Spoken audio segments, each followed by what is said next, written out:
Hey, how's it going? Hey, yeah, really good, thank you. How are you? Good. It's nice to see you. It's nice to see you look a little bit different than on the Quest. Tell me about this show. It's so fascinating. What was it like to make it? Firstly, it was just so much fun. It was this kind of crazy immersive experience for everyone involved. We were dressed immaculately in fantasy costume, and the set design was amazing. And yeah, we just lived in this world whilst we filmed the show. It was so fun. And yeah, I mean, it's good to hear that I look different, because that kind of it's it was transformative for us. We just kind of embodied these different people. Well, I'm trying to sort of classify the show, and if I had to do so, it would be something like, you know, eight teens walk onto the set of like a Lord of the Rings or Yeah, Game of Thrones like show, and your part is scripted, right? yeah, Or yeah, your I guess can riff a little bit, but they're like reality contestants. They're competing yeah, while walking in and yeah, seeing you and seeing everything, seeing this castle. So, what is sort of the basic outline of the show? yeah. I mean, you hit the nail on the head, man. Yeah. it's I mean, the exciting thing is that it is this new concept. Yeah. What I've been saying to people is it's this epic fantasy series made by the producers of Lord of the Rings. Hmm. My role in it is scripted and performed just like a normal television show. Hmm. I learnt my scenes, I rehearsed with actors and a director, and we played out, an 8 episode story. At the same time, there are 8 real people that have been dropped into our world, and they're kind of helping us on our mission. Hmm. And they aren't actors, they're real people. And Hmm. it's like this immersive television experience for these kids. One Um, of I wanted to say one of the reasons you look different is because not just, you're dressed differently, but you kind of got a bit of a smirk. Your character is it fair to say you're kind of like maybe like a jerk, like a jerky kind of prince yeah, character? definitely. He starts out as a bit of a jerk. Yeah, yeah. So when you're doing your part, this sort of scripted part, Mhm. and the contestants, are you told, like, are you kept kind of separate from them? Do they have Yeah. their own place? Do you interact with them? Do you interact with them mostly on screen? How does that work? Yeah. So we were kept entirely separate from the contestants. They never met us unless we were in character on set. Mm. So they tried to keep it as authentic as physically possible, and I believe they achieved that. The reactions that you get and the relationships that you're watching on screen are happening in real time. So there's a real kind of genuine authenticity that's found as a result. I mean, they never met me as me ever. Even Mm. our trailers our trailers were separate, and if they were out on set, we got locked in our trailers to make sure that no one saw us not on set. I mean, it was the attention to detail in that regard was really impressive, and experimental. Like we were trying something new, and that was really cool. Yeah, it's so cool to see. So tell me a little bit about you.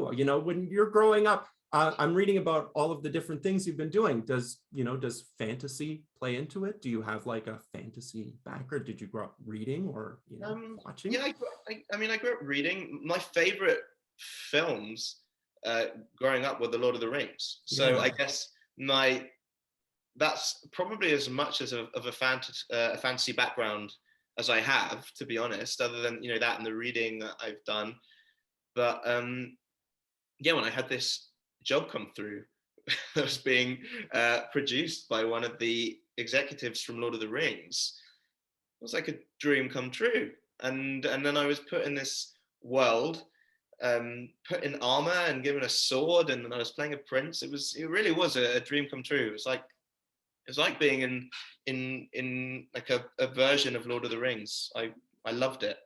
Yeah, it's really cool reading about that with your producing team, the creative team involved, the Lord of the Rings, and then, ones that have done more sort of traditional reality shows like Amazing Race. Sort Yeah, of putting everyone together must have been a really wonderful soup. it's incredible. It's kind of it challenges formats, and it's this new style of television, and you're bringing together the best minds from each field, or some of the best minds from each field, to make this kind of hybrid show. It's incredibly exciting. Do you have an idea maybe of, what to expect or what the people will expect from it? Having only seen the one episode, I like that competition element comes in, but Yeah. do you know, are there things coming up that you're excited to see? Maybe some favorite moments upcoming? Yeah, there are some favorite moments for sure. I have a cool fight scene at one point, which I'm looking forward to seeing how that Yeah. looks. And I'm looking forward to seeing all the special effects. There's lots of them, and obviously when you're filming, you don't that they don't exist yet. That kind of Mhm. that magic happens in post production. So I'm really looking forward to seeing that. I'm looking forward to hearing the music that they decided to use, because I haven't heard that, and not all of it. So it's just the whole. I'm excited to see the whole production come together, and I'm really intrigued and excited to see, um, what how it goes down Yeah. globally. Like Yeah, it's the going reach is going to everywhere. be, yeah, the reach is massive for Disney Reach Plus. is the reach is global, and I've seen trailers for it in all different languages. Yeah. So it's gonna be really fun to see how it So all plays out. So tell me a little bit about yourself and your background. You from London, but now you're LA based, and Yes. you have a lot of these projects that seem to be all kind of coming out at the same time. Or upcoming. I don't Yeah. know Yeah. what you can say about Masters of the Air. That seems really fascinating as well too. But Yeah. that's going to be, yet another project you probably can't speak too much about, but Yeah. you could maybe a little bit. And then you're working on your own stuff too that you're Yeah. writing. So Yeah. what has that been like for you? Everything kind of seems to be coming together all at once. Yeah. I mean, listen, I think when moments like this happen in your career, it does feel like a lot of hard work paying off. Um, I've been at it for a long time, since I was a teenager. I've just turned 30, so it's been something that I've poured my heart and soul into, and I've dedicated my life to. And I'm having a good year at the moment with things going on. I'm very lucky, but it's very satisfying when you get to do cool stuff after kind of working so hard. So yeah, I'm really excited at the moment. So what is something that, can you say anything about Masters of the Air? Yeah, I saw a little bit about it, and I'm certainly yeah. very excited for the project, saw that you're in it. What can you say about that? I mean, well, it's kind of the next offering in the Band of Brothers trilogy, um, from Steven Spielberg and Tom Hanks. Um, it's about the American Air Force in the Second World War. I play a navigator in one of the B-17 planes. My character's from Boston. It's this kind of huge scale TV series for Apple TV, that follows real people that really existed. So where Prince Cedric is based in is a fictional character in a fantasy world. In Masters of the Air, I play someone who actually existed, and that was a very different experience, obviously, and a real privilege actually. And it's brutal. I don't know if you've seen Band of Brothers or The Pacific. And Band of Brothers blew me away. It's incredible. It's so real. It's so kind of uh, gritty and brutal, and just so kind of uh, tragic.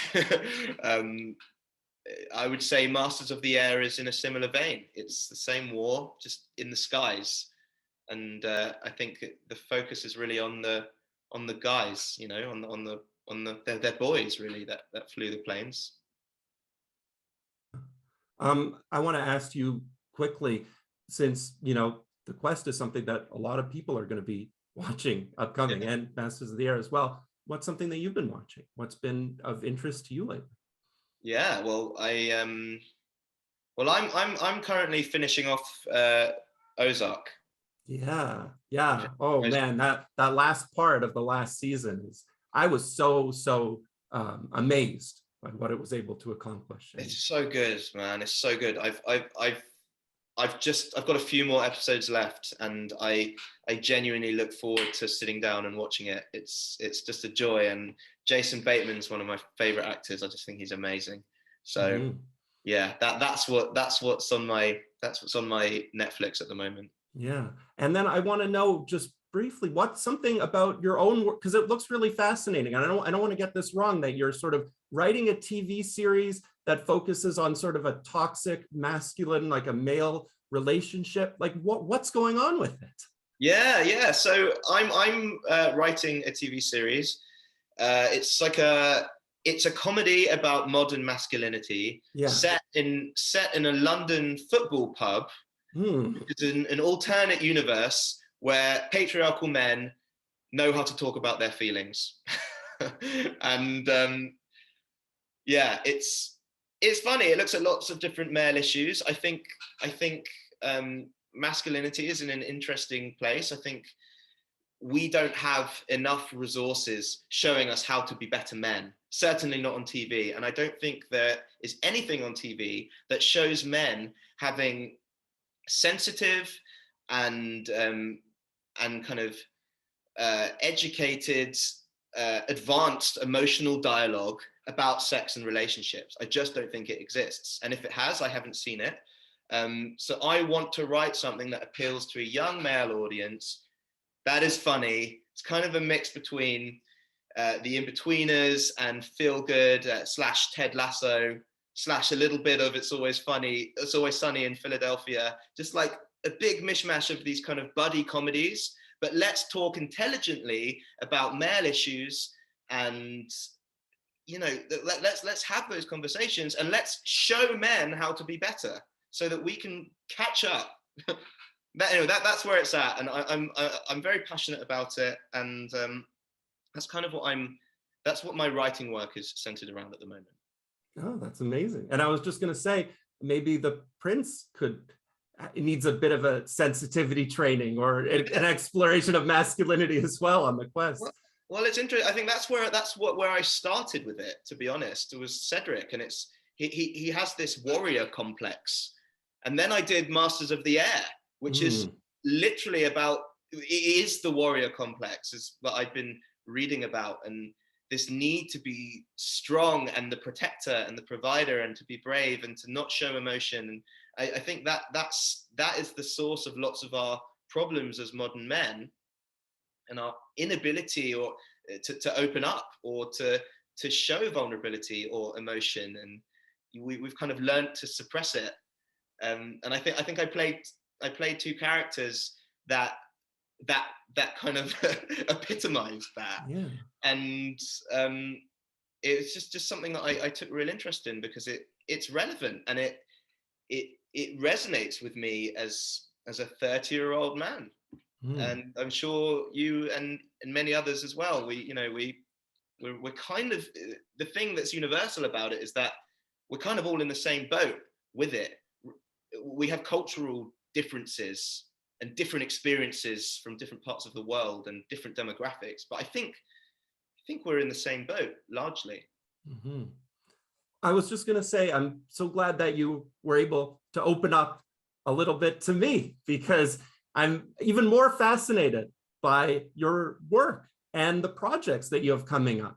I feel like this is going to be a really, really big year for people to be able to see your work on screen, a real culmination of the effort that you've been putting into it. So I just wanted to say thank you for that.